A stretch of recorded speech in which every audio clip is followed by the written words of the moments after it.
আবারও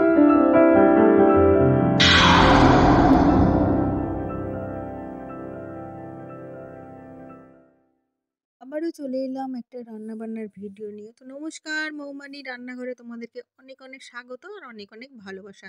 তো দেখো এখানে আমি ছোট ছোট ইলিশ মাছ নিয়েছি, পেঁয়াজ, আলু, বেগুন আর টমেটো নিয়ে নিয়েছি। তো পেঁয়াজ দিয়ে আজকে ইলিশ মাছ করবো। অনেকে ভাবতেই পারো না যে পেঁয়াজ দিয়ে কখনো ইলিশ মাছ রান্না করা যায়। তো দেখো আমি মাছগুলোকে লবণ হলুদ মাখিয়ে নিব। আর এই পাশে আমি কড়াইও বসিয়ে দিয়েছি, কড়াইটা কিন্তু গরমও হয়ে গেছে। এবার আমি এক এক করে মাছগুলো ভেজে নিব আর লবণ হলুদটা কিন্তু মাছে মাখিয়ে নিচ্ছি। তো এখানে কিন্তু খুব বড় ইলিশ মাছ নয়, ছোট ইলিশ মাছ, তো তার জন্য কিন্তু আমি পেঁয়াজ দিয়ে করব। একবার হলেও অন্তত পক্ষে করে খেয়ে দেখো, সত্যি কিন্তু খুবই ভালো হয়েছিল। তো দেখো আমি মাছগুলো এবার ভেজে নেব, কিন্তু খুব একটা ভাজবো না। ইলিশ মাছ না ভাজলেও চলে, কিন্তু আমি একটু কয়েকদিন হয়ে গেল নিয়ে এসেছি, তো ফ্রিজে ছিল, তো ভাবলাম যে একটুখানি ভেজে নিই। তো দেখো খুব একটা কিন্তু ভাজবো না, উল্টে পাল্টে এদিক ওদিক করে ভেজে নেব। মাছগুলো ভেজে নিই। তো মধ্যবিত্তরা কিন্তু সব রকমই ইলিশ মাছ খায়। তো বড় কি ছোট কি, মাছ বলে কথা, আর বাঙালিদের মাছ ছাড়া চলে না।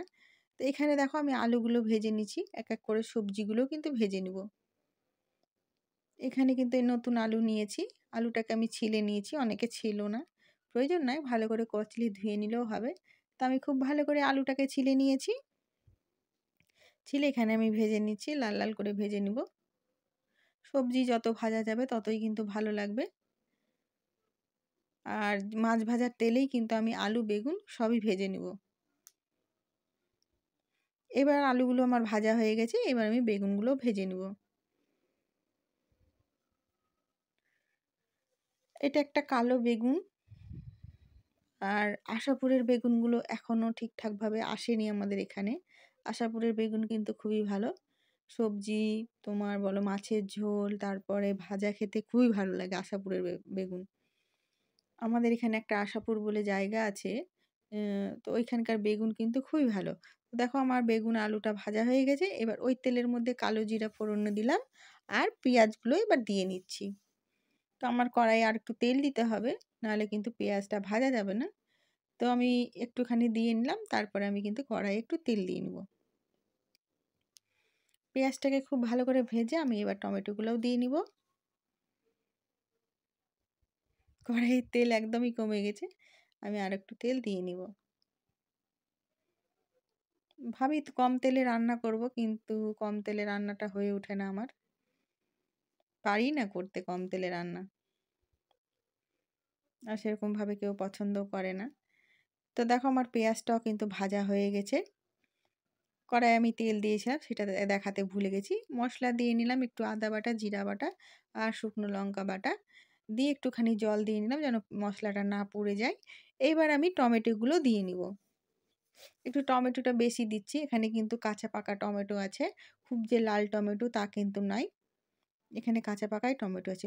লবণ আর হলুদ গুঁড়োটাও দিয়ে নিলাম। এবার খুব ভালো করে মশলা কষিয়ে নিব। কষানোর পরে আমি সবজিগুলোও দিয়ে নিব।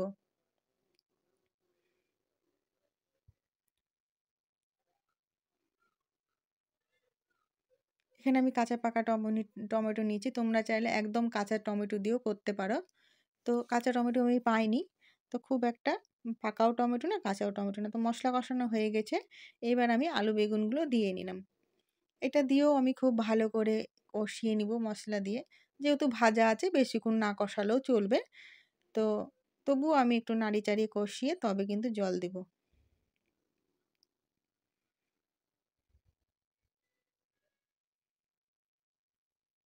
এবার আমি দেখো জল দিয়ে নিলাম তরকারিতে। এই ছোট ইলিশ মাছটা কিন্তু খেতে সত্যি খুব সুন্দর হয়েছিল, মানে আমি ভয়েসটা পরে দিচ্ছি।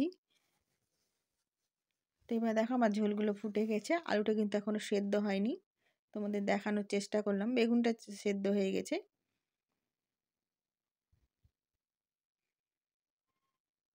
আবার কোনোটা আলু সেদ্ধও হয়ে গেছে, নতুন আলু তো অত সময় লাগে না সেদ্ধ হতে। এবার আমি মাছগুলোও দিয়ে নিচ্ছি, আলুটাও আমার সেদ্ধ হয়ে গেছে। মাছ দিয়ে বেশিক্ষণ ফুটাবো না, আমি মাছ দিয়ে কিন্তু বেশিক্ষণ ফুটাই না তরকারি। তো ভিডিওটা তোমাদের যদি ভালো লাগে অবশ্যই লাইক কমেন্ট করো, সাবস্ক্রাইব করতে ভুলবে না। তোমরা সবাই পাশে থাকবে, ভালো থাকবে, সাবধানে থাকবে। আর দেখা হবে পরের একটা ভিডিওতে।